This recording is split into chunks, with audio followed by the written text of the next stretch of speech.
আসসালামু আলাইকুম, স্বাগত জানাচ্ছি আরটিভি সন্ধ্যার সংবাদে। আপনাদের সঙ্গে আছি আমি ফাহমিদা সালাম। আমি রিদওয়ানা বিনতে জলিল। 4 মাস পর দেশে ফিরে লাখো মানুষের ভালোবাসায় সিক্ত হলেন সাবেক প্রধানমন্ত্রী ও বিএনপি চেয়ারপারসন বেগম খালেদা জিয়া। লন্ডনে দীর্ঘ চিকিৎসা শেষে মঙ্গলবার দুপুরে গুলশানের বাসা ফিরোজায় 2 পুত্রবধূ সহ প্রবেশ করেন তিনি। দেশের রাজনৈতিক মঞ্চে অনেক দিনের গুঞ্জন উড়িয়ে দিয়ে লাখো মানুষের অভ্যর্থনায় ফিরলেন নিজ গৃহে। মাদুর রহমান রুবেল জানাচ্ছেন বিস্তারিত। ঘড়ির কাঁটা দুপুর 1:25। খালেদা জিয়াকে বহনকারী গাড়িটি প্রবেশ করেন গুলশানের বাসা ফিরোজায়। অসুস্থ খালেদা জিয়া উন্নত চিকিৎসা শেষে নির্বাসিত পুত্রবধূ জুবাইদা রহমান ও সৈয়দা শামিলা রহমানকে সাথে নিয়ে প্রবেশ করেন শান্তির নিবাসে। দীর্ঘ যাত্রায় খালেদা জিয়া খানিক অসুস্থ হয়ে বিশ্রাম নিচ্ছে বলে জানিয়েছেন দলটির মহাসচিব মির্জা ফখরুল ইসলাম আলমগীর। দলের নেতাকর্মীদের বাড়ির সামনে হট্টগোল না করার পরামর্শ দিয়েছেন। আগের চেয়ে বেশ সুস্থ হয়ে ফিরেছেন বলে জানান তার চিকিৎসক ডক্টর জাহিদ। অনেকটুকু উনি সুস্থ আছেন এবং মানসিকভাবেও উনি অনেক স্টেবল আছেন।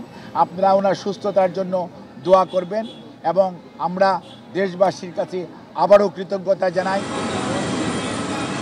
এর আগে রাজকীয় মর্যাদায় চিকিৎসা শেষে দেশে ফেরেন কাতারের আমিরের দেওয়া একটি বিশেষ এয়ার অ্যাম্বুলেন্সে। অপেক্ষার অবসান ঘটিয়ে দেশের মাটিতে নামেন বেগম জিয়া। বিএনপি মহাসচিব সহ দলের সিনিয়র নেতারা তাকে স্বাগত জানান। বিমানবন্দরে সাংবাদিকদের মুখোমুখি হয়ে মির্জা ফখরুল বলেন, খালেদা জিয়া ফেসিবাদের বিরুদ্ধের প্রতীক। তার ফেরায় গণতন্ত্র উত্তরণ সহজ হবে বলে মনে করেন তিনি।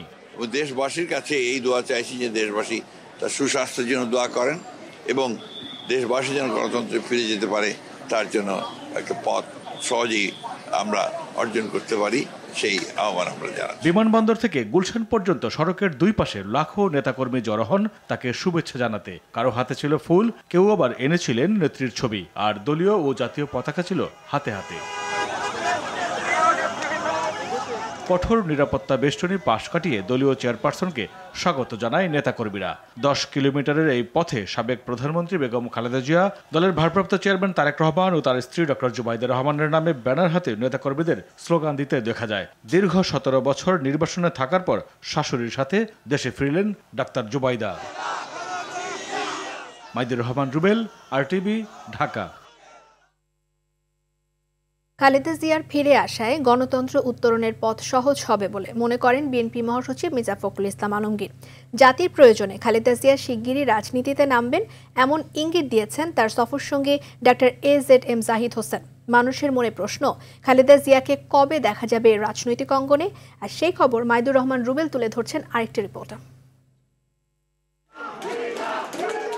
খালেদা জিয়া সবশেষ জনসভায় অংশগ্রহণ করেন 2017 সালের 12 নভেম্বর, আর কারাগারে যেতে হবে আন্দাজ করে 2018 সালের 4 ফেব্রুয়ারি অংশ নেয় দলের বিশেষ বর্ধিত সভায়। 2 বছরের কারাভোগ আর রাজনীতিতে নিষ্ক্রিয় থাকার শর্তে সাজা স্থগিত করে মুক্তি দিলেও যেখানে চিকিৎসাই করাতে পারছিলেন না, সেখানে রাজনীতি তো বহুদূর। ফেসিবাদ পতনের পর লন্ডনে 4 মাসের চিকিৎসা শেষে দেশে ফিরেছেন সাবেক এই প্রধানমন্ত্রী। গাড়ি থেকে নেমে হুইল চেয়ার ছেড়ে পুত্র বধূদের সহায়তায় পায়ে হেঁটেই প্রবেশ করেন বাসায়। শারীরিক ও মানসিকভাবে খালেদা জিয়া অনেকটুকু সুস্থ বলেই জানালেন তার চিকিৎসক ডাক্তার জাহিদ। দেশ ও মানুষের প্রয়োজনে দ্রুত সময়ে রাজনীতির মাঠে দেখা যাবে বলেও আশা তার। জাতির প্রয়োজনে বেগম খালেদা জিয়া নেতৃত্ব দিবেন, আর আমাদের নেতা জনাব তারেক রহমানের যে নেতৃত্ব, ইনশাল্লাহ আরও সুদৃঢ় হবে। বাংলাদেশের মানুষ গণতন্ত্র পাবে, জনগণের অধিকার আদায় হবে এবং সকল অন্যায় অবিচারের বিচার বাংলার মাটিতে হবে। আর দলটির মহাসচিব মির্জা ফখরুল ইসলাম আলমগীর বলেন, ফেসিবাদের বিরুদ্ধে আপসীর নেত্রীর প্রতীক খালেদা জিয়া। তার দেশে ফিরে আসা এটা আমাদের গণতন্ত্রের উত্তরণের পথকে আরো সহজ করবে, দেশকে একটা সঠিক বৈষম্যহীন একটা পরিস্থিতির দিকে নিয়ে যেতে সহযোগিতা করবে। শুধু খালেদা জিয়াই নয়, তারেক রহমানও দেশে ফিরে সশরীরে রাজনীতিতে অংশ নেবে। শীঘ্রই সেই পরিবেশ সৃষ্টি হবে বলে মনে করেন বিএনপি নেতারা। Maidur Rahman Rubel, RTV, Dhaka. BNP chairperson Begum Khaleda Zia দেশে ফিরে আসায় উচ্ছ্বসিত দলের নেতাকর্মীরা। তার এই প্রত্যাবর্তনকে ঘিরে নতুন উদ্দীপনায় উজ্জীবিত তৃণমূলের কর্মীরা। তাদের প্রত্যাশা আবারও রাজনীতিতে সক্রিয় হবেন বেগম জিয়া। রুদ্র রফিকের রিপোর্ট, ছবি তুলেছেন জহিরুল ইসলাম। লন্ডনে চিকিৎসা শেষে 4 মাস পর দেশে ফিরলেন সাবেক 3 বারের প্রধানমন্ত্রী ও বিএনপি চেয়ারপারসন বেগম খালেদা জিয়া। দলীয় প্রধানকে স্বাগত জানাতে সকাল থেকে বিমানবন্দর সড়কে দেশের বিভিন্ন স্থান থেকে জড়ো হতে থাকেন বিএনপির কেন্দ্রীয় ও অঙ্গ সংগঠনের লাখো নেতাকর্মী, যাদের এক হাতে ছিল জাতীয় ও অন্য হাতে দলীয় পতাকা। বিমানবন্দর থেকে গুলশানে বিএনপি চেয়ারপারসনের বাসভবন পর্যন্ত রাস্তার দুপাশ ছিল নেতাকর্মীদের স্লোগানে মুখর। সবকিছুর মাঝে শুধুই এক আবেগঘন অপেক্ষা, নেত্রীকে এক নজর দেখার। আজকে সুস্থ হয়ে আমাদের মাঝে আসছেন, আমরা খুব আনন্দিত। ঈদ আনন্দের মতন উৎসব আনন্দ। সড়কে যান চলাচল স্বাভাবিক রাখতে বেঁধে দেয়া দলীয় শৃঙ্খলা ও পুলিশের নিরাপত্তা বেষ্টনীর মধ্যেও থেমে থাকেনি ভালোবাসার প্রকাশ। হাজার বাধা দিয়েও কেউ দমিয়ে রাখতে পারেনি, ভবিষ্যতেও দমিয়ে রাখতে পারবে না ইনশাআল্লাহ। আমাদের নেত্রী সম্পূর্ণ সুস্থ হয়ে আমাদের মাঝে ফিরে আসছে, এটা আমাদের গর্বের বিষয়। নেতাকর্মীদের প্রত্যাশা আবারও রাজনীতির মাঠে ফিরবেন বেগম জিয়া। দেশবাসী যেভাবে তাকে অতীতে পেয়েছিল, আমরা আশা রাখি আমরা অতীতের মতো আমাদের দেশমাতা বেগম খালেদা জিয়া পাবো। আমরা ম্যাডাম খালেদা জিয়াকে পেয়ে বিএনপি আগামী দিনে আরও শক্তিশালীভাবে আগামী জাতীয় সংসদ নির্বাচনে একটি সংখ্যাগরিষ্ঠ ভূমিকা নিয়ে এই বাংলাদেশের জাতীয়তাবাদী দল বিএনপি একটি সরকার গঠন করবে। ওনার ফেরার মাধ্যমে বাংলাদেশে গণতন্ত্র প্রতিষ্ঠার পথ তার অগ্রগতি সামনের দিকে এগিয়ে যাবে বলে বাংলাদেশের জাতীয়তাবাদী দল বিশ্বাস করে। খালেদা জিয়ার সাথে দেশে আসেন তার 2 পুত্রবধূ ডাক্তার জুবাইদা রহমান ও সৈয়দা শর্মিলা রহমান। প্রায় 17 বছর পর জুবাইদা রহমান দেশে ফেরায় নেতাকর্মীদের মধ্যে ছিল বাড়তি উৎসাহ।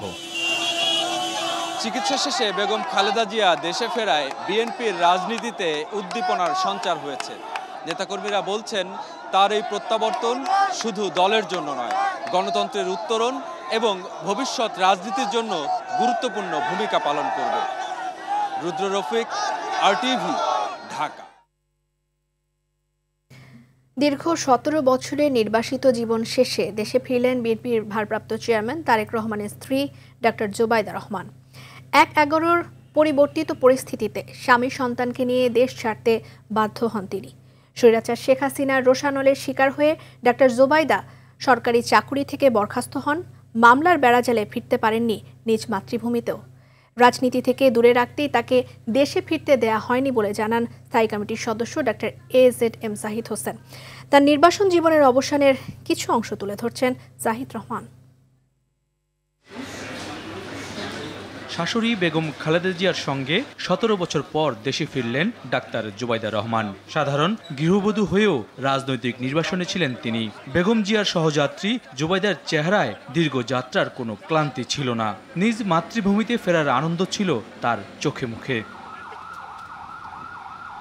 ফখরুদ্দিনের নেতৃত্বাধীন তত্ত্বাবধায়ক সরকারের আমলে সংকটময় মুহূর্তে 2008-এর 11 সেপ্টেম্বর স্বামী তারেক রহমান ও মেয়ে জাইমা রহমানকে নিয়ে ঢাকা ছাড়তে বাধ্য হন ডাক্তার জুবাইদা। জানা আয়ের বাইরে সম্পদ অর্জনের অভিযোগে দুর্নীতি দমন কমিশনের মামলায় সাজা আর আওয়ামী লীগ সরকারের নানামুখী ষড়যন্ত্রে নির্বাসন জীবন কাটে জুবাইদা রহমানের। গণ অভ্যুত্থানের পর আদালত তার সাজা স্থগিত করলে দেশে ফেরার বাধা দূর হয়। বিএনপির স্থায়ী কমিটির সদস্য ডাক্তার জাহিদ হোসেন জানান, শুধুমাত্র তারেক রহমানের স্ত্রী হওয়ায় ফ্যাসিস্ট সরকারের আক্রোশের শিকার হন জুবাইদা। ডাক্তার জুবাইদা রহমান উনি এসছেন, উনি ম্যাডামের সাথে এসছেন এবং এই তো শুরু না, এটা ওনাদের দেশ, ওনারা আসবেন, এটাই স্বাভাবিক। আসতে দেওয়া হয় নাই, সেজন্য আসতে পারে নাই। কাজেই এখন আর আপনি সময় বলে দিবে যে উনি কয়েকদিন থাকবেন, তবে স্বাভাবিকভাবেই ওনার স্বামী অর্থাৎ জনাব তারেক রহমান ওখানে আছেন, ওনার মেয়ে ওখানে আছে, ওখানে আবার কয়েকদিনের মধ্যে আবার যাবেন। 1972 সালের 18 মে সিলেটের এক সম্ভ্রান্ত পরিবারে জন্মগ্রহণ করেন জুবাইদা। বাবা মায়ের আগ্রহে ভর্তি হন ঢাকা মেডিকেল কলেজে। 1995 সালে BCS স্বাস্থ্য পরীক্ষায় প্রথম স্থান অর্জনের মধ্য দিয়ে সরকারি চিকিৎসক হিসেবে কর্মজীবন শুরু করেন তিনি। 1994 সালের 3 ফেব্রুয়ারি তারেক রহমানের সঙ্গে বিয়ে হয় জুবাইদা রহমানের। জাহিদ রহমান, RTV, ঢাকা। বিতর্কিত 9টি ধারা বাতিল করে সাইবার নিরাপত্তা আইন সংশোধন করেছে সরকার। গেজেট প্রকাশের পর ফ্যাসিস্ট হাসিনা আমলে এ আইনের মামলাগুলো স্বয়ংক্রিয়ভাবে বাতিল হবে বলে জানিয়েছেন আইন উপদেষ্টা ডক্টর আসিফ নজরুল।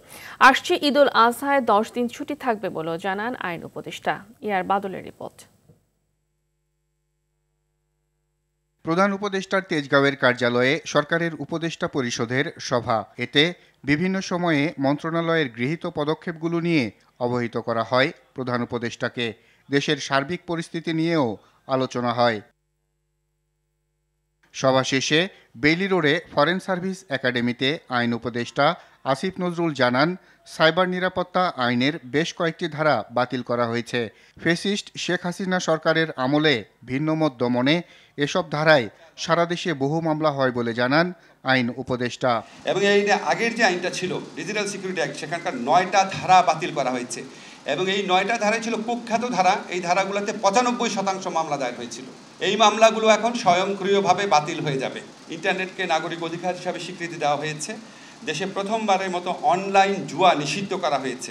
প্রথমবারের মতো সাইবার স্পেসে নারী শিশু নির্যাতন এবং যৌন হয়রানিকে শাস্তিযোগ্য অপরাধ হিসেবে স্বীকৃতি দেওয়া হয়েছে। আসছে ঈদে নানা যুক্তিতে 10 দিনের ছুটির সিদ্ধান্তের কথা জানান উপদেষ্টা। ঈদ উল আজহার ছুটি এখন একটানা 10 দিন থাকবে। আর আমরা এই ছুটিতে সরকারি কার্যক্রম যেন ব্যাহত না হয়, এই জন্য এক্সট্রা 2টা শনিবার সরকারি অফিস খোলা থাকবে। যুব ও ক্রীড়া উপদেষ্টা আসিফ মাহমুদ সজীব ভূঁইয়া জানান, দেশকে সমৃদ্ধ করতে যুব উন্নয়ন অধ্যাদেশ করা হচ্ছে। প্রধান কয়েকটা লক্ষ্য উদ্দেশ্য আমি একটু বলবো। সামাজিক, অর্থনৈতিক ও পরিবেশগত উন্নয়নের ক্ষেত্রে তরুণ উদ্যোক্তাদের অসাধারণ অবদানকে স্বীকৃতি দেয় এবং জাতি গঠনে এবং প্রান্তিক জনগোষ্ঠীর জীবনমান উন্নয়নে তাদের সম্পৃক্ততাকে উৎসাহিত করা। এছাড়া উপদেষ্টা পরিষদে নেয়া আরও কিছু গুরুত্বপূর্ণ সিদ্ধান্তের কথা জানান প্রধান উপদেষ্টার প্রেস সচিব শফিকুল আলম। চট্টগ্রামের বাঁশখালীতে সরকারি বেসরকারি অংশীদারিত্বে বাংলাদেশ এনার্জি পোর্ট লিমিটেড নামক কোম্পানি গঠনের বিষয়ে কমিটি সহ কোম্পানি গঠনের প্রস্তাব বাতিল হয়েছে। এটা বেক্সিমকো এবং একটা মর্টার একটা কোম্পানি মিলে। আর বাদল, RTV, ঢাকা। জাতীয় নাগরিক পার্টি এনসিপির দেয়া স্বতন্ত্র মৌলিক সংস্কার প্রস্তাবগুলো পর্যালোচনার পর দ্বিতীয় পর্যায়ের আলোচনায় প্রতিফলন হবে বলে জানিয়েছেন জাতীয় ঐকমত্য কমিশনের সহসভাপতি অধ্যাপক আলী রিয়াজ। সকালে জাতীয় সংসদ ভবনের LD হলে এনসিপির সংস্কার প্রস্তাবনা গ্রহণের পর তিনি কথা বলেন। এনসিপির সদস্য সচিব আক্তার হোসেন বলেন, ক্ষমতার ভারসাম্য বিকেন্দ্রীকরণ এবং জবাবদিহিতার জন্য মৌলিক সংস্কার জরুরি। নাজমুল হুদার রিপোর্ট। সংস্কার নিয়ে ধারাবাহিক আলোচনার অংশ হিসেবে ঐকমত্য কমিশনের সঙ্গে নাগরিক পার্টির এই বৈঠক। রাষ্ট্র কাঠামোতে স্বৈরতান্ত্রিক ও ফ্যাসিবাদী উপাদান মুক্ত করতে এবার স্বতন্ত্র মৌলিক সংস্কার প্রস্তাবনা জমা দিল দলটি। ঐকমত্য কমিশনের সহসভাপতি জানান, এনসিপির মৌলিক সংস্কারের রূপরেখা সংস্কার কমিশনকে সাহায্য করবে। আমরা চেষ্টা করছি একটি জাতীয় সনদ তৈরি করতে, যার লক্ষ্য হচ্ছে ভবিষ্যতে বাংলাদেশের একটি গণতান্ত্রিক রাষ্ট্র প্রতিষ্ঠার একটা পথরেখা তৈরি করা। সেই প্রক্রিয়ায় আপনাদের এই মৌলিক সংস্কারের রূপরেখাগুলো আমাদের অবশ্যই সহযোগিতা করবে। এনসিপির সদস্য সচিব জানান, গণহত্যার বিচার ও সংস্কার কাজ দৃশ্যমান হলেই সরকারের বেঁধে দেওয়া সময়ে নির্বাচন হতে পারে। এবছরের ডিসেম্বর থেকে সামনের বছরের জুনের মধ্যে নির্বাচন অনুষ্ঠিত হতে পারে। আমরা জাতীয় নাগরিক পার্টি এনসিপি মনে করি, সরকারের তরফ থেকে বিচার এবং সংস্কার কাজের দৃশ্যমানতা যদি আন্তরিকতা থাকে এবং অপর রাজনৈতিক দলগুলোর সহযোগিতা থাকে, তাহলে এই সময়কালের মধ্যেই সেটাকে সামনে নিয়ে আসা সম্ভব এবং নির্বাচন আয়োজন করা যেতে পারে। বিভিন্ন গুরুত্বপূর্ণ মন্ত্রণালয়ের সংসদীয় স্থায়ী কমিটির সভাপতি বিরোধী দল থেকে বানানো এবং দলীয় প্রতীক ছাড়া স্থানীয় নির্বাচনের পক্ষে মত দিয়েছে এনসিপি। বেশ কিছু স্থায়ী কমিটি, যেমন আমরা যদি বলি pack, PAC, public accounts committee, পরিকল্পনা রিলেটেড যেটা আমাদের মন্ত্রণালয় রিলেটেড, জনপ্রশাসন মন্ত্রণালয় রিলেটেড এবং স্বরাষ্ট্র মন্ত্রণালয় রিলেটেড, স্পেশালি এই 4টা মন্ত্রণালয় বা সংসদীয় যে আমাদের স্থায়ী কমিটিগুলো থাকে, এই ক্ষেত্রে ওই স্থায়ী কমিটিগুলোর প্রধান বিরোধী দল থেকে হতে হবে। গত 53 বছরে দেশের শাসন কাঠামোতে স্বৈরতান্ত্রিক ও ফ্যাসিবাদী উপাদান থাকায় জনগণ নিপীড়ন ও নির্যাতনের শিকার হয়েছে বলে জানান জাতীয় নাগরিক পার্টির নেতারা। রুট পর্যায়ে ফ্যাসিজমকে প্রতিষ্ঠা করার চেষ্টা করা হয়েছে। নাজমুল হুদা, RTV, ঢাকা। সরকারি ৬৯০ টাকার এলপিজি সিলিন্ডার দ্বিগুণ দামে বিক্রির অভিযোগে বাংলাদেশ পেট্রোলিয়াম কর্পোরেশন বিপিসি কার্যালয় অভিযান চালিয়েছে দুর্নীতি দমন কমিশন দুদক। অভিযানে সিলিন্ডার গ্যাস বিক্রিতে বিপিসির বিরুদ্ধে হাজার কোটি টাকা লোপাটের প্রাথমিক প্রমাণ মিলেছে বলে জানিয়েছে তদন্ত সংস্থাটি। দুদক বলছে, বছরে ১৪ লাখ সিলিন্ডার গ্রাহক পর্যায়ে সরকারিভাবে সরবরাহ করা হলেও বাজারে এর অস্তিত্ব খুঁজে পায়নি। বেসরকারি কোম্পানির বোতলে ভরে ডিলার ও বিপিসির কর্মকর্তাদের জোরসাজশে এর দ্বিগুণ দামে বিক্রি হচ্ছে বলেও জানায় সংস্থাটি। যাচাই বাছাই করে অনিয়মের বিরুদ্ধে কঠোর ব্যবস্থা নেওয়ার কথা জানান বিপিসি চেয়ারম্যান। সেটা স্বীকার করে নিয়েছে যে এখানে তাদের মার্কেটিং বা তাদের যে সরবরাহ যে ত্রুটি রয়েছে, পাশাপাশি ওনাদের যে গ্রাহক পর্যায়ে যে জনসচেতনতা তৈরি করা যায়, এরকম একটা প্রোডাক্ট সরকারের প্রোডাক্ট আছে যেটা এত কম বা সাশ্রয়ী মূল্যে পাওয়া যায়, প্রচারণা তারা করতে পারেনি। জেনুইন ডিলার বাছাই করে আমরা বের করব এবং সেই ডিলার দোকানে লিখে রাখবে যে সে বিপিসির ডিলার, সে প্রতি মাসে কয়টা সিলিন্ডার পাচ্ছে সেটা শো করবে এবং সেই সিলিন্ডারের দাম কত। র্যান্ডম চেকিং হতে পারে, তখন সে অপরাধ, সে যদি বেশি দামে বিক্রি করে তখন তাকে কিন্তু ধরা যাবে। মূল্যস্ফীতি নিয়ন্ত্রণকে সর্বাধিক গুরুত্ব দিয়ে ২০২৫-২৬ অর্থ বছরের বাজেট ঘোষণা করতে যাচ্ছে অন্তর্বর্তী সরকার। আকার হতে পারে ৭,৯০,০০০ কোটি টাকার। সংকোচনমূলক বাজেটে স্বাস্থ্য, শিক্ষা, তথ্য প্রযুক্তি সহ সামাজিক নিরাপত্তা খাতে বরাদ্দ বেশি থাকবে। মূল্যস্ফীতি নিয়ন্ত্রণে এডিপির আকার ছোট ও কৃষিতে ভর্তুকি অব্যাহত রাখা এবং ডলারকে শক্তিশালী করার পরামর্শ দিয়েছেন অর্থনীতিবিদরা। তৌহিদুর রহমানের রিপোর্ট।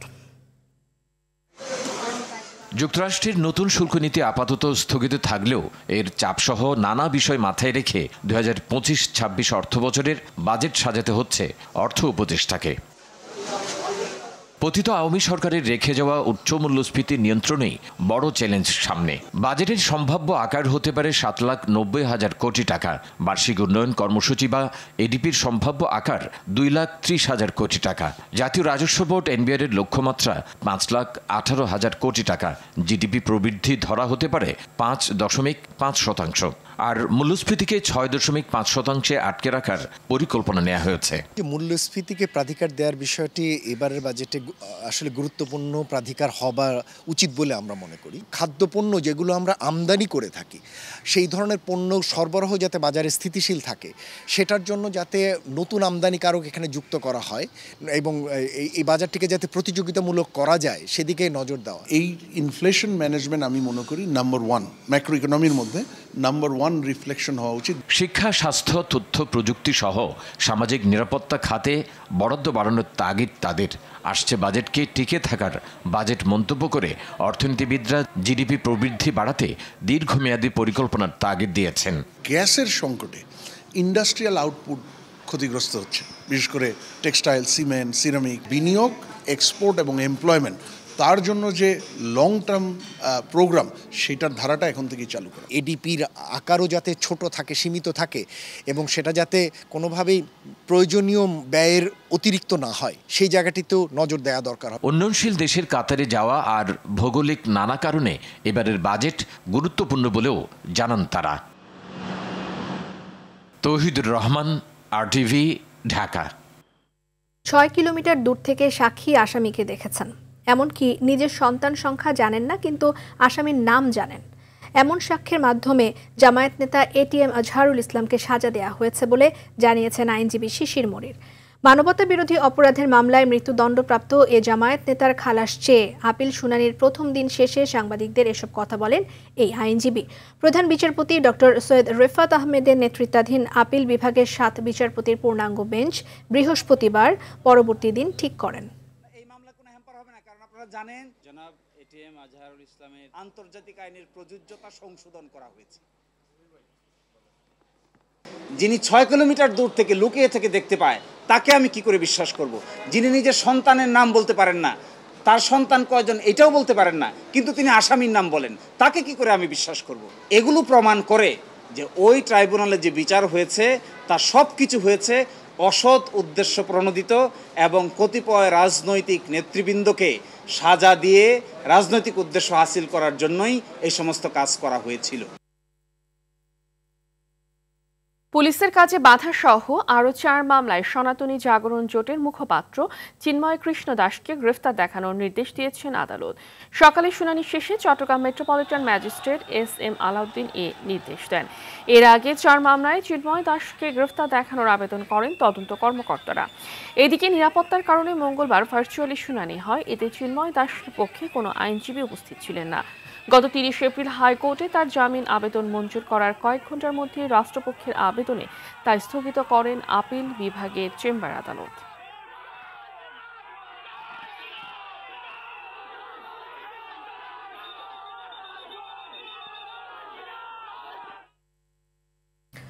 অবৈধভাবে মজুত করা খাদ্য অধিদপ্তরের প্রায় 26,000 কেজি চাল এবং প্রায় 16,000 কেজি আটা জব্দ করেছে যৌথ বাহিনী। গতরাতে গ্যান্ডারিয়া ও শ্যামপুর এলাকার 2টি গুদামে অভিযান চালিয়ে রাষ্ট্রীয় ট্যাগযুক্ত এসব মালামাল জব্দ করা হয়। অবৈধ এসব খাদ্যপণ্য অধিদপ্তরের অসাধু কর্মকর্তাদের কাছ থেকে সংগ্রহ করে একটি সিন্ডিকেট দেশের বিভিন্ন বাজারে সরবরাহ করছে বলে জানান অভিযানে নেতৃত্ব দেয়া নির্বাহী ম্যাজিস্ট্রেট। এদিকে অভিযানের খবর পেয়ে জড়িত দোকান মালিক এবং কর্মচারীরা পালিয়ে যান। তবে এ ঘটনায় একজনকে গ্রেফতার করেছে যৌথ বাহিনী। তদন্ত শেষে জড়িতদের বিরুদ্ধে ব্যবস্থা নেওয়া হবে বলেও জানান নির্বাহী ম্যাজিস্ট্রেট।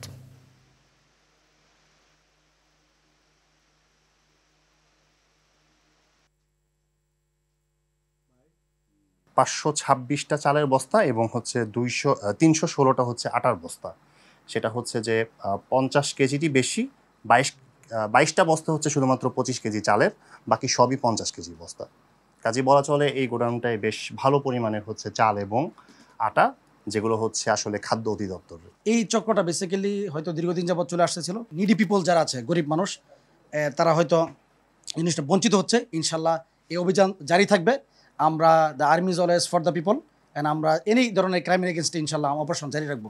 যে চালগুলো জব্দ করা হয়েছে এগুলো দেখা গেল যে সব খাদ্য অধিদপ্তরের লেখা চাউলের বস্তা। তো এই বস্তাগুলো সুনির্দিষ্টভাবে কোনো প্রমাণ নাই, তবে এগুলো সুকৌশলে অনেকদিন ধরে এগুলো জোরো করেছে বলে মনে হচ্ছে। জড়িত থাকতে পারে ইয়ারা, সিন্ডিকেটধারীরা। আমরা আইনগত ব্যবস্থা নেব এটা। 6 দফা দাবিতে কমপ্লিট শাটডাউন কর্মসূচি পালন করেছেন বরিশাল নার্সিং কলেজের শিক্ষার্থীরা। সকালে কলেজের মূল ফটকে তালা ঝুলিয়ে কর্মসূচি শুরু করা হয়। এরপর থেকে ক্যাম্পাসে অবস্থান নিয়ে বিভিন্ন স্লোগান দিতে থাকে তারা। শিক্ষার্থীরা জানান, নার্সদের প্রথম শ্রেণীর পদে নিয়োগ, 20,000 টাকা ইন্টার্নশিপ ভাতা ও মেধার ভিত্তিতে শিক্ষক নিয়োগ সহ 6 দফা না মানলে আন্দোলন অব্যাহত থাকবে। প্রয়োজনে জাতীয় পর্যায়ে অবস্থান কর্মসূচিতে যাওয়ারও হুঁশিয়ারি দেন তারা। এদিকে কর্মসূচিতে বোর্ড বেসিক শিক্ষার্থীদের বিরুদ্ধে হামলার অভিযোগ তুলেছেন সাধারণ শিক্ষার্থীরা।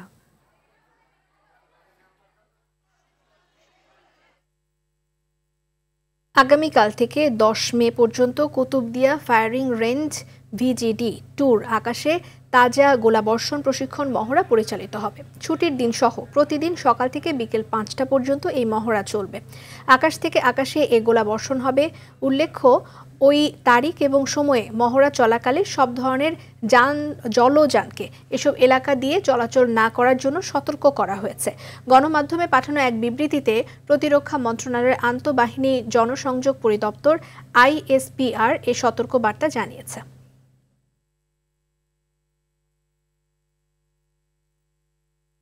নরসিংদীর রায়পুরায় আওয়ামী লীগের দুপক্ষের সংঘর্ষে সাইফুল ইসলাম নামে একজন নিহত হয়েছে। এ ঘটনায় আহত হয়েছে বেশ কয়েকজন।